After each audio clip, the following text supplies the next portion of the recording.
Matthew 10:39. Here's another interesting, very powerful verse. Probably some of the most oft-repeated verses, words of Jesus. Thanks for joining me. Here he says, "Whoever finds his life will lose it, and whoever loses his life for my sake will find it." Everyone wants to find their way in life. We want to find our way. We want to find our course. We want to be successful. We want to be somebody. And Jesus said, okay, the person who finds his life, bad news, you will lose it. You're going to lose it. Whoever loses his life, now, let's take a pin there.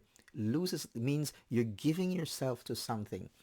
And people give themselves to so many things. They give themselves to sports. They want to excel, let's say basketball or cricket or soccer, or to intellectual pursuits, or to a particular cause. They give themselves to that fully, a political cause, a social cause, and things like that. So they're losing their life. They're giving their life to that. But he's not talking about that, losing your life for that. He says, whoever loses his life for my sake. We're losing our life for Jesus, giving Jesus everything.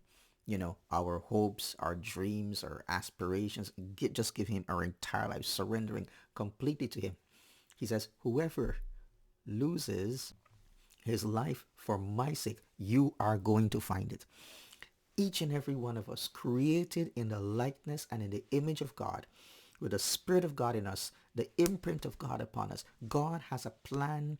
He has a desire. He has a will. He has a purpose for every one of us, which is as unique as our DNA, as unique as our fingerprint. So we are unique individuals with a unique plan, with a unique purpose. We're also different. And God wants us, when we come into this world of sin and darkness that is away from God, and with a human nature that is sinful and is in rebellion to God, God says, you come. I give you forgiveness of sins through Jesus' death on the cross. But now I want you to take up the cross and follow me. And I want you to give your life to me, lose your life for my sake, and surrender to me, and take up my cross and follow me. And he says, you know what? You will find your life. In other words, you will be satisfied.